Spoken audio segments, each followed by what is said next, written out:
প্রিয় দর্শক, আজকের ভিডিওতে আমরা এমন এক জিন বা ভূতের কথা জানব যে নবী করিম সাল্লাল্লাহু আলাইহি ওয়াসাল্লামের মুখের উপরে থুথু নিক্ষেপ করেছিল। নাউজুবিল্লাহি মিন যালিক। অতঃপর তার শেষ পরিণতি কি হয়েছিল? মদিনার আকাশটি আজকে যেন একটু বেশি ভারী। আধো অন্ধকার ভোরের বেলায় যখন পুরো মদিনা ঘুমিয়ে আছে, তখন নবী করিম সাল্লাল্লাহু আলাইহি ওয়াসাল্লাম ঘুম থেকে উঠে গেলেন। তিনি মহান আল্লাহ রব্বুল আলামিনের ডাকে সাড়া দিতে কখনোই গাফলতি করতেন না। তিনি ঘুম থেকে উঠে ঘর থেকে বের হয়ে গেলেন অজু করার জন্য। উত্তম রূপে অজু করে তিনি দাঁড়িয়ে গেলেন তাহাজ্জুদের জায়নামাজের উপরে তার সৃষ্টিকর্তার ডাকে সাড়া দিতে। চারপাশে শুনশান নীরবতা, আর নবী করিম সাল্লাল্লাহু আলাইহি ওয়াসাল্লাম শুধু একাই জায়নামাজের উপরে দাঁড়িয়ে আল্লাহর কাছে কান্না করছেন তার উম্মতের জন্য।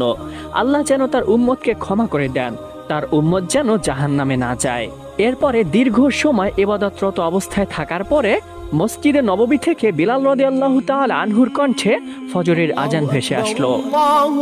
আজান শুনে যখনই তিনি তাহাজ্জুদ নামাজ থেকে ফারিগ হলেন, পিছন ফিরে দেখলেন তার প্রিয়তম স্ত্রী হযরত আয়েশা রাদিয়াল্লাহু তাআলা আনহাও তার পিছনে দাঁড়িয়ে নামাজ পড়ছিলেন। তিনিও তাহাজ্জুদের নামাজ আদায় করছিলেন। এটা দেখে তিনি অত্যন্ত খুশি হয়ে গেলেন এবং মহান আল্লাহ রব্বুল আলামিনের কাছে দোয়া করলেন, ইয়া রব্বুল আলামিন, আমার আয়েশাকে আপনি উত্তম প্রতিদান দান করুন। তখন আয়েশা রাদিয়াল্লাহু তাআলা আনহা হঠাৎ করে লক্ষ্য করলেন নবী করিম সাল্লাল্লাহু আলাইহি ওয়াসাল্লামের পা ফুলে আছে। তখন তিনি জিজ্ঞাসা করলেন, ইয়া রাসূলুল্লাহ, আপনার পা তো ফুলে আছে।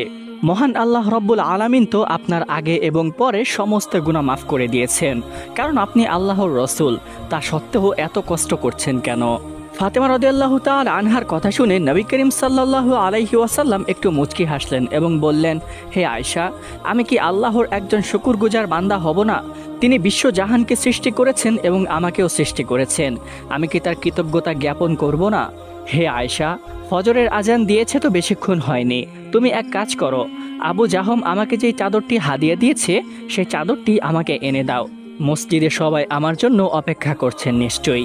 এরপরে নবীজি সেই চাদরটি গায়ে দিয়ে চলে গেলেন মসজিদে নববীতে নামাজ পড়ানোর উদ্দেশ্যে। চাদরটি আবু জাহম সামদেশ থেকে আমদানি করেছিল। তা দেখতে অনেক সুন্দর ছিল, তাতে নকশি করা ছিল। অনেক বর্ণনায় পাওয়া যায় চাদরটি লাল রঙের ছিল। হাঁটার সময় নবী করিম সাল্লাল্লাহু আলাইহি ওয়াসাল্লাম কখনো তার দৃষ্টি উঁচু করে হাঁটতেন না।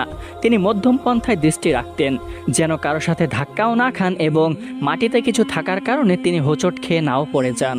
মসজিদে নববীতে গিয়ে নবী করিম সাল্লাল্লাহু আলাইহি ওয়াসাল্লাম ফজরের নামাজের ইমামতি করলেন এবং সাধারণভাবেই তিনি লম্বা একটি সূরা তেলাওয়াত করলেন।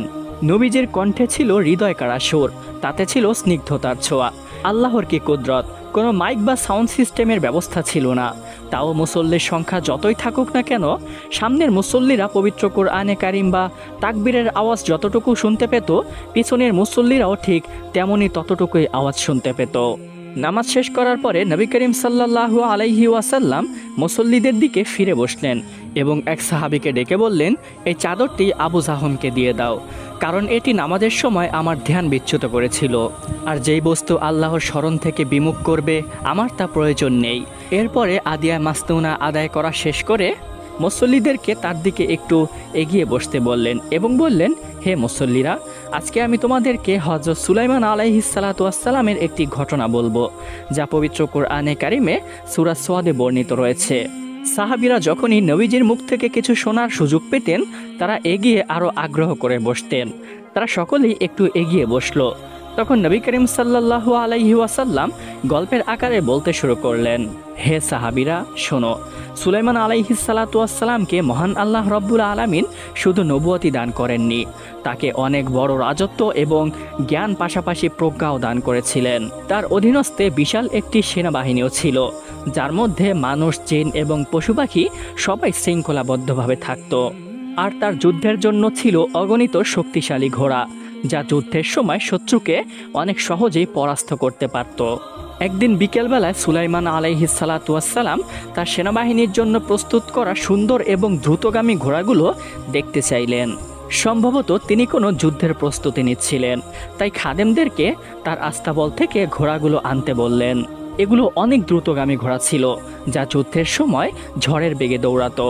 কিছু কিছু দুর্বল বর্ণনায় পাওয়া যায় সেই ঘোড়াগুলোর মধ্যে কিছু সংখ্যক ঘোড়া ডানা বিশিষ্ট ছিল, যা প্রয়োজনবশত সময়কালে আকাশে উঠতে পারত। ওইগুলোকে পঙ্খিরাজ ঘোড়া নামে আখ্যায়িত করা হয়। এরপরে সেই ঘোড়াগুলোকে আনা হলো।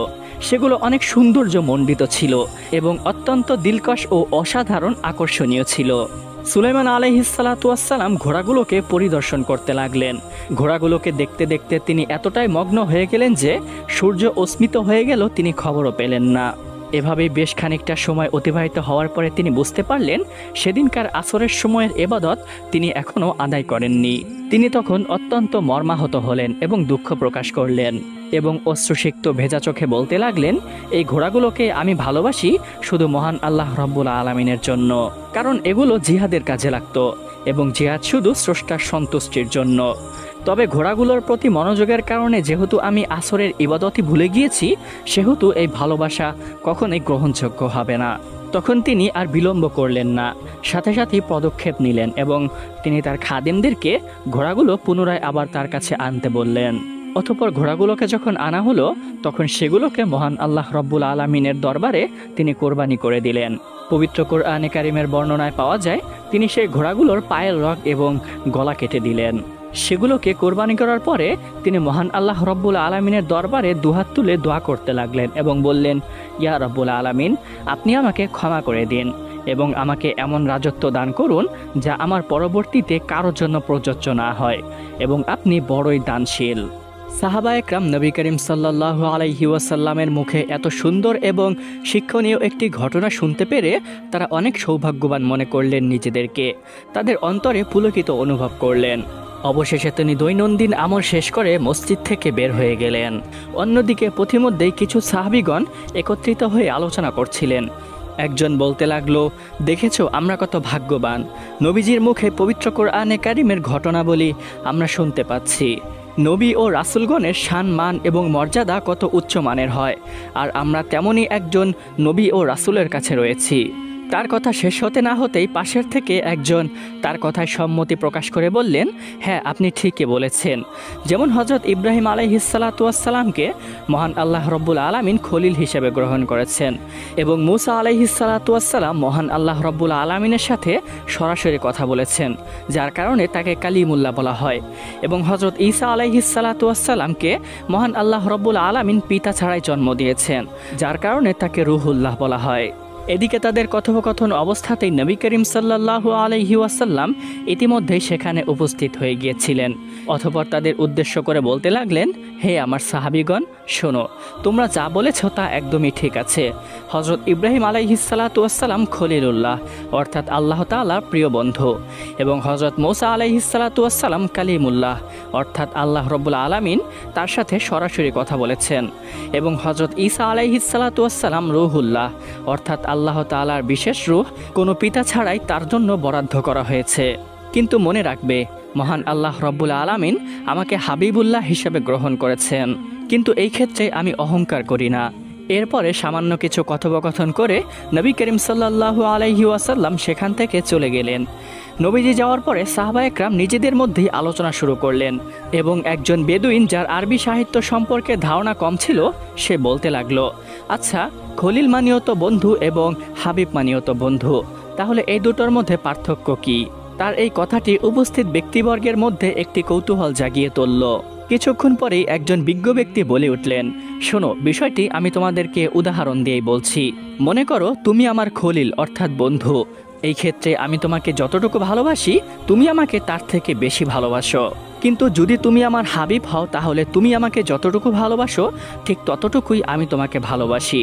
সুতরাং যেহেতু নবী করিম সাল্লাল্লাহু আলাইহি ওয়াসাল্লাম হাবিবুল্লাহ, এই ক্ষেত্রে মহান আল্লাহ রব্বুল আলামিন নবীজিকে স্বয়ং নিজেই ভালোবাসেন, যেই ভালোবাসাটি উভয় জাহানের কোনো সৃষ্টির জন্য বরাদ্দ নয়।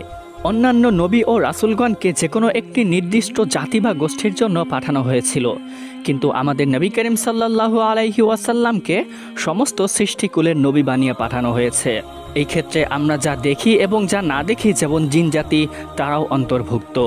এরপরে একদিন নবী করিম সাল্লাল্লাহু আলাইহি ওয়াসাল্লাম তার কলিজার টুকরা হযরত ফাতেমা রাদিয়াল্লাহু তাআলা আনহা এর বাড়িতে গেলেন। দরজায় দাঁড়িয়ে নবী করিম সাল্লাল্লাহু আলাইহি ওয়াসাল্লাম সালাম দিলেন, কিন্তু ভিতর থেকে কোনো উত্তর আসলো না। তিনি পুনরায় আবার সালাম দিলেন, কিন্তু তারপরেও কোনো উত্তর আসলো না। প্রথমত ভাবলেন ফাতেমা হয়তো কোনো জায়গায় গিয়েছেন, কিন্তু পরক্ষণে চিন্তা করলেন ফাতেমা তো স্বাভাবিকভাবে কোথাও যায় না। এটা মনে করে তিনি কিছুক্ষণ অপেক্ষা করলেন। কিছুক্ষণ পরে ঘরের ভিতর থেকে আওয়াজ আসলো। ফাতেমা রাদিয়াল্লাহু তাআলা আনহা সালামের উত্তর দিয়ে বললেন, আব্বাজান আপনি কি আছেন? তখন নবী করিম সাল্লাল্লাহু আলাইহি ওয়াসাল্লাম জবাব দিলেন, হ্যাঁ ফাতেমা আমি আছি। ফাতেমা রাদিয়াল্লাহু তাআলা আনহা দরজা খুললেন। ঘরে প্রবেশ করার পরে তিনি নবীজিকে বলতে লাগলেন, ইয়া রাসূলুল্লাহ, আমার প্রিয় আব্বাজান, দয়া করে আমাকে মাফ করে দিবেন। আপনি যখন সালাম দিয়েছেন আপনার সালামে তৎক্ষণাৎ আমি উত্তর দিতে পারিনি। গত 3 দিন যাবৎ আমার চুলা জ্বলে না, আমার ঘরে খাবার মতো কোনো ব্যবস্থা নেই। অন্যদিকে ছোট্ট হাসান ও হুসাইন কান্না করছিল, তাদের কান্না আমার সহ্য হচ্ছিল না। তাই মহান আল্লাহ রব্বুল আলামিনের দরবারে দোয়া প্রার্থনার জন্য জায়নামাজের উপরে দাঁড়িয়ে নামাজ পড়ছিলাম। আপনি সালাম দিয়েছেন এই নামাজ পড়ার জন্যই তৎক্ষণাৎ আমি উত্তর দিতে পারিনি। নবী করিম সাল্লাল্লাহু আলাইহি ওয়াসাল্লাম এই কথা শুনে তার চোখে পানি চলে আসলো। কলিজার টুকরা মেয়ে ফাতেমা রাদিয়াল্লাহু তাআলা আনহা 3 দিন যাবৎ না খেয়ে রয়েছেন, তার চোখের কোণে অশ্রুজল চিকচিক করছিল। তখন নবী করিম সাল্লাল্লাহু আলাইহি ওয়াসাল্লাম তেমন কিছু বললেন না।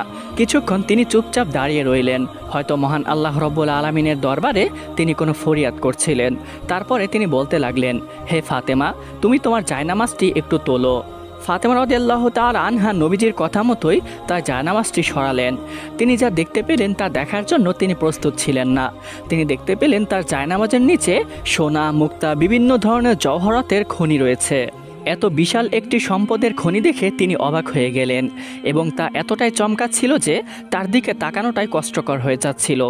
তখন নবী করিম সাল্লাল্লাহু আলাইহি ওয়াসাল্লাম তাকে ডেকে বললেন, হে ফাতেমা, তুমি এখান থেকে যতটুকু মন চায় নিতে পারো।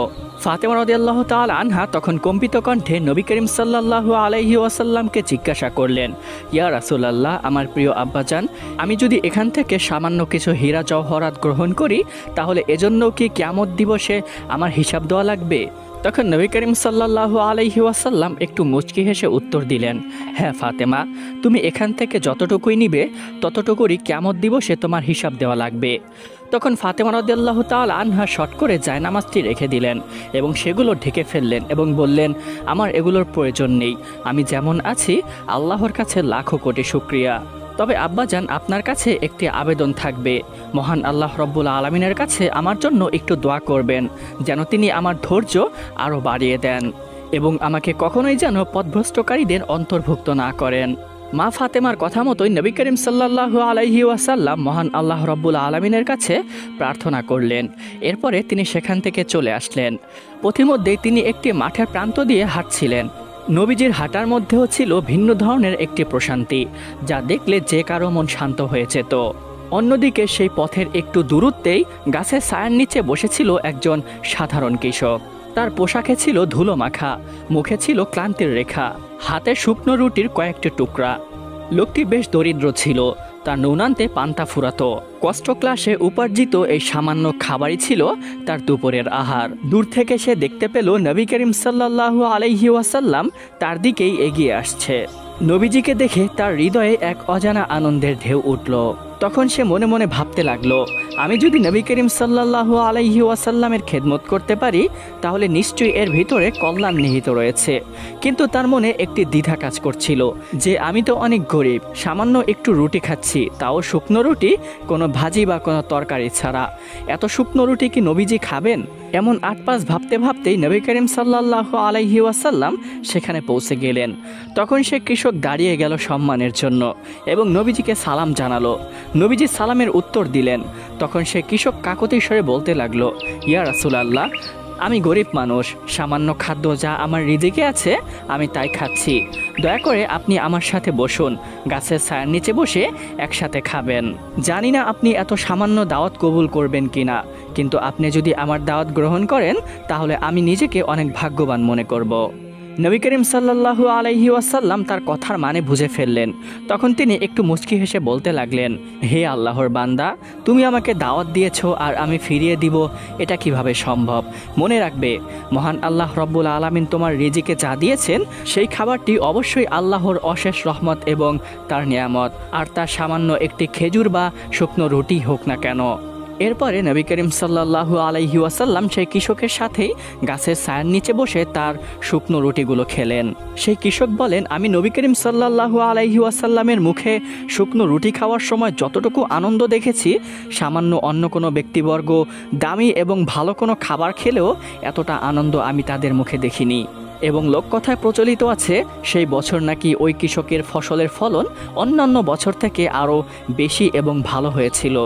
এরপর থেকে যেদিনই সেই কৃষক ওই গাছের ছায়ার নিচে বসে শুকনো রুটি খেতেন, তখনও তিনি নবীজির মতো অনেক আগ্রহ করে খেতেন এবং মনে করতেন, নবী করিম সাল্লাল্লাহু আলাইহি ওয়াসাল্লাম এখানে বসেই আমার সাথে রুটি খেয়েছিলেন এবং বলেছিলেন এই শুকনো রুটিও একটি মহান আল্লাহ রব্বুল আলামিনের বড় নেয়ামত।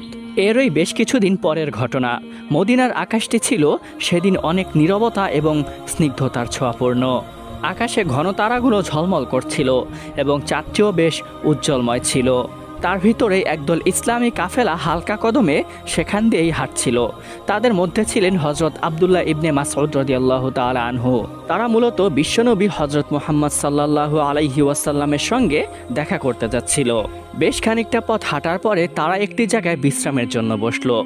তখন সফর সঙ্গীদের মধ্য থেকে একজন বলে উঠল, হে আব্দুল্লাহ ইবনে মাসউদ, আমি শুনেছি মুহাম্মদ সাল্লাল্লাহু আলাইহি ওয়াসাল্লাম বিশ্বনবী, অর্থাৎ সমস্ত সৃষ্টিকুলের জন্যই তিনি রহমত। তাহলে কি গাছপালা, পশু পাখি, এমনকি জিনজাতির জন্যও তিনি রহমত স্বরূপ, অর্থাৎ তাদের নবী? তাহলে জিনজাতির মধ্যেও কি মুসলমান রয়েছে?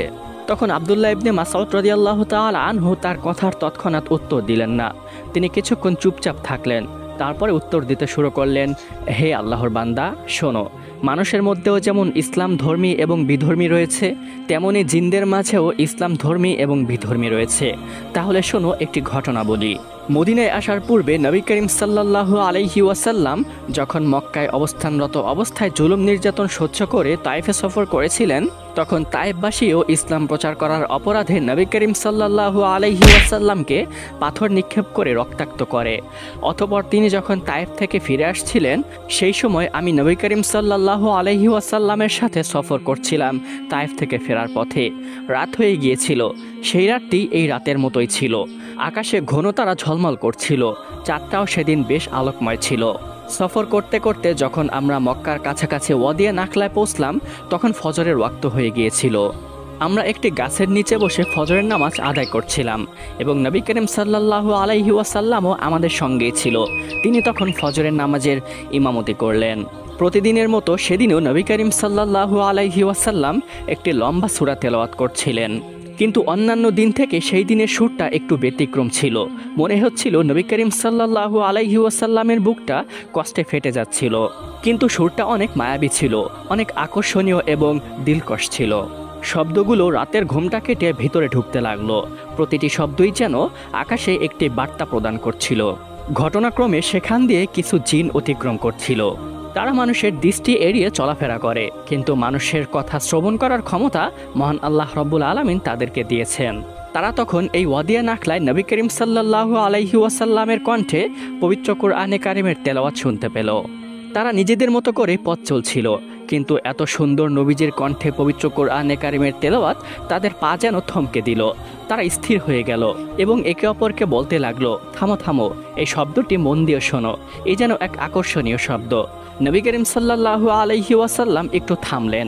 তখনই একজন জিন বলে উঠল, আরে এটা মানুষের স্বাভাবিক কথার শব্দ, তেমন কোনো আকর্ষণীয় বিষয় নয়। তখনই নবী করিম সাল্লাল্লাহু আলাইহি ওয়াসাল্লাম পুনরায় আবার তেলাওয়াত শুরু করলেন। তিনি পড়ছিলেন আল্লাহর একত্ববাদ, দ্বীনি দাওয়াত এবং জাহান্নামের সতর্কবাণী। তখনই একজন জিন বলে উঠল, না না, এটা দুনিয়ার কোনো শব্দ নয়, এটা কোনো ঐশ্বিক শব্দ। এটা এমন ডাক যা সরল পথে চালিত করে। নিশ্চয়ই এই শব্দগুলো গঠন করতে সমস্ত সৃষ্টিকুল অবশ্যই অক্ষম। তার কথায় একমত পোষণ করে আরেকজন বলে উঠল, হ্যাঁ, তুমি সত্যি বলেছ। আমরা এতদিন অনেক ধরনের কথা শুনেছি, জাদুকরী বিদ্যা, জ্যোতিষী বিদ্যা এবং কবিদের মুখেও আমরা নানা ধরনের কথা শুনেছি, কিন্তু এই সুরটা, এই কথাগুলো যেন একটু ভিন্ন ধরনের। তুমি সত্যিই বলেছ, এটা কেমন যেন মনে হচ্ছে আসমান থেকে নাজিল হওয়া কোনো ঐশ্বিক বাণী। তাদের মধ্যে কারো কারো মনে কৌতূহল জাগলো, আবার কারো মন শান্ত হয়ে গেল, কারো মন আবার ভীতু সন্তুষ্ট হয়ে গেল পরকালের কথা শুনে। অতঃপর নামাজ শেষ করে যখন নবী করিম সাল্লাল্লাহু আলাইহি ওয়াসাল্লাম এবং আমরা অল্প কিছু সংখ্যক সাহাবীগণ বিশ্রামের জন্য এবং আদিয়া মাসনুনা আদায় করার জন্য বসলাম, তখনই সেই জিনগুলো নবী করিম সাল্লাল্লাহু আলাইহি ওয়াসাল্লামের কাছে এসে হাজির হলো, কিন্তু আমরা তাদেরকে দেখতে পাচ্ছিলাম না। প্রাথমিক পর্যায়ে শুধু নবী করিম সাল্লাল্লাহু আলাইহি ওয়াসাল্লাম নিজেই দেখছিলেন। তারা এসে নবীজিকে বলতে লাগলো, হে সুদর্শন ও সম্মানিত ব্যক্তি, আমরা হয়তো সঠিকভাবে আপনাকে তেমন চিনি না, কিন্তু কিছুক্ষণ পূর্বে আপনি যে বিষয়টি পাঠ করছিলেন তা আমরা অনেক মন দিয়ে শুনছিলাম, দয়া করে সেই বিষয়ে আমাদেরকে একটু বলুন। তখন নবী করিম সাল্লাল্লাহু আলাইহি ওয়াসাল্লাম তাদের উদ্দেশ্য করে বলতে লাগলেন, হে আল্লাহর সৃষ্টি জিনজাতি, শোনো, আমি হচ্ছি শেষ যুগের নবী মুহাম্মদ। আমি সবসময় মানুষকে সঠিক পথে দাওয়াত দেই, এবং তোমরা যেই আওয়াজটি শুনেছ তা ছিল পবিত্র কুরআনে কারিমের তেলাওয়াত। সেটা মহান আল্লাহ রব্বুল আলামিনের পক্ষ থেকে আমার উপরে নাজিল করা হয়েছে মানুষের হেদায়েতের জন্য। তখনই একজন জিন পুলকিত কণ্ঠে বলতে লাগলো, হে আল্লাহর রসুল, আমরা ইতিপূর্বে অনেক জাদুবিদ্যা, জ্যোতিষবিদ্যা ও অনেক কবিদের থেকে বিভিন্ন ধরনের বাকপটুত্বতাও শুনেছি, কিন্তু আপনার থেকে পঠিত পবিত্র কুরআনে কারিমের তেলাওয়াত একটু ভিন্ন ধরনের ছিল, অনেক আকর্ষণীয় ছিল, এটা আমাদের মন কেড়েছে। তখন নবী করিম সাল্লাল্লাহু আলাইহি ওয়াসাল্লাম তাদেরকে ইসলামের দাওয়াত দিলেন, এবং তখনই আমরা সেই জিনজাতিদেরকে দেখতে পাচ্ছিলাম। তারা ইসলাম ও নবীজির দাওয়াত গ্রহণ করে বলতে লাগলো, হে আল্লাহর রসুল, আমরা ঈমান আনলাম এবং আমরা বিশ্বাস স্থাপন করলাম আপনার উপরে এবং মহান আল্লাহ রব্বুল আলামিনের উপরে, এবং আমরা সাক্ষ্য দিচ্ছি ওই সমস্ত বিষয়ের সত্যতার ব্যাপারে যেগুলো আপনি আমাদেরকে জানিয়েছেন, এবং আমরা প্রতিশ্রুতি করে যাচ্ছি আমরা আমাদের জাতির মধ্যে এই ইসলামের দাওয়াত অবশ্যই ছড়িয়ে দেব। এরপরে সেই জিনজাতি সেখান থেকে চলে যায় এবং তাদের সম্প্রদায়ের সকলের মাঝেই তারা ইসলামের দাওয়াত পৌঁছে দেয়। এই ঘটনা শেষ করে তারা পুনরায় পথ চলতে শুরু করে। অন্যদিকে যখন জিনজাতি ইসলামের দাওয়াত দিচ্ছিল, তখন মানুষের মতোই কয়েকটি জিন ইসলামের বিরোধিতা করল এবং সত্যের পথটি গ্রহণ করল না, এবং অনেকেই নবী করিম সাল্লাল্লাহু আলাইহি ওয়াসাল্লামের উপরে প্রচণ্ড ক্ষিপ্ত হয়ে পড়ে। অনেকে তো নবীজির উপরে আক্রমণও করেছিল, কিন্তু মহান আল্লাহ রব্বুল আলামিনের রহমত ও বরকতের ফলে তারা নবীজির কোনো ক্ষতি করতে পারেনি। এরই বেশ কিছুদিন পরের ঘটনা। মদিনার আকাশে স্নিগ্ধতা ছড়িয়ে পড়ল, আকাশের চাঁদ মৃদুভাবে আলো দিচ্ছিল। নবী করিম সাল্লাল্লাহু আলাইহি ওয়াসাল্লাম গভীর রাত্রে একা একাই মসজিদে নববীতে বসে ইবাদত করছিলেন। মহান আল্লাহ রব্বুল আলামিনের দিকে অন্তরটি দিয়ে তিনি গভীর ইবাদতের মগ্নে ডুবেছিলেন। নামাজ চলাকালীন সময় হঠাৎ সামনে থেকে একটি অদৃশ্য শক্তি উপস্থিত হলো। নবী করিম সাল্লাল্লাহু আলাইহি ওয়াসাল্লাম সেই দিকে কোনো ভ্রুক্ষেপই করলেন না, মনে হচ্ছিল তিনি দেখতে পাননি। তখন সেই অদৃশ্য শক্তি থেকে এক ঝাপটা বাতাস এলো, তাও নবীজির কোনো ধ্যান সেদিকে গেল না। এটা ছিল একটি দুষ্ট জিন, যে ভূতের রূপে নবী করিম সাল্লাল্লাহু আলাইহি ওয়াসাল্লামের সামনে এসে উপস্থিত হলো। যখন সে দেখতে পেল নবীজির ধ্যান কিছুতেই তার ইবাদত থেকে বিচ্যুত হচ্ছে না, তখন সে নবী করিম সাল্লাল্লাহু আলাইহি ওয়াসাল্লামের মুখের উপরে থুথু নিক্ষেপ করে। নাউজুবিল্লাহি মিন যালিক। কাজটি করার সাথে সাথে পুরো দুনিয়া যেন থমকে গেল, আরশটা যেন কেঁপে উঠল, 7টি আসমান যেন ভয়ে থরথর করে কাঁপতে লাগলো। তখনই সেই ভূত নামক জিনটি আর নড়তে পারল না, তার পাটা সেখানেই আটকে গেল। অবশেষে নবী করিম সাল্লাল্লাহু আলাইহি ওয়াসাল্লাম যখন নামাজ থেকে ফারেগ হলেন, তখনই সেই ভূত সেখান থেকে পালাতে চেষ্টা করে এবং অদৃশ্য হয়ে যেতে চেষ্টা করে, কিন্তু নবী করিম সাল্লাল্লাহু আলাইহি ওয়াসাল্লামকে মহান আল্লাহ রব্বুল আলামিন একটি বিশেষ ক্ষমতা প্রদান করেছিলেন, যার কারণে সে সাথে সাথে সেই জিনটি ধরে ফেলে। তৎক্ষণাৎই নবী করিম সাল্লাল্লাহু আলাইহি ওয়াসাল্লাম তার গলা চিপে ধরে। নবীজির ইচ্ছা ছিল তাকে মসজিদে নববীর স্তম্ভের সাথে বেঁধে রাখবেন, যেন তাকে সমস্ত মুসলমান দেখতে পারে, কিন্তু তৎক্ষণাৎই হযরত সুলাইমান আলাইহিসসালাতু ওয়াসসালামের সেই দোয়ার কথা মনে পড়ে যায়, যেখানে তিনি বলেছিলেন, ইয়া রব্বুল আলামিন, আপনি আমাকে ক্ষমা করে দিন এবং আমাকে এমন রাজত্ব দান করুন যা আমার পরবর্তীতে আর কাউকে প্রদান করা হবে না। যার কারণে বিশাল রাজত্ব দেওয়ার পাশাপাশি তাকে জিন জাতিকে বশীকরণেরও ক্ষমতা দেওয়া হয়েছিল। তখন তিনি বলতে লাগলেন, আল্লাহর কসম, সুলাইমান আলাইহিসসালাতু ওয়াসসালাম যদি মহান আল্লাহ রব্বুল আলামিনের কাছে প্রার্থনা না করতেন, তাহলে আজকে তোমাকে আমি মসজিদের স্তম্ভের সাথে বেঁধে রাখতাম, যেন ফজরের নামাজ আদায় করতে এসে সমস্ত মুসলমান তোমাকে দেখতে পারে এবং দিনের বেলায় মদিনার শিশুরা যেন তোমাকে নিয়ে খেলা করে। এই বলে ধিক্কার দিয়ে নবী করিম সাল্লাল্লাহু আলাইহি ওয়াসাল্লাম সেই দুষ্ট শয়তানটিকে সেখান থেকে তাড়িয়ে দেন। অতঃপর ফজরের নামাজের সময় যখন সকল মুসল্লিরা উপস্থিত হলো, তখন নবী করিম সাল্লাল্লাহু আলাইহি ওয়াসাল্লাম এই বিষয়টি তাদের সকলের কাছে খুলে বললেন এবং এটিও বললেন, আমি যখন শয়তানের গলা চিপে ধরেছিলাম তখন তার জিহ্বার শীতলতা আমার হাতে অনুভব করেছিলাম। প্রিয় দর্শক, এই ঘটনাগুলো সহিহ হাদিসের বর্ণনা মতে পৃথক পৃথকভাবে ঘটেছে, কিন্তু দর্শকরা মাধুর্যপূর্ণভাবে শ্রবণ করার স্বার্থে পর্যায়ক্রমে গল্পের আকারে বর্ণনা করা হয়েছে।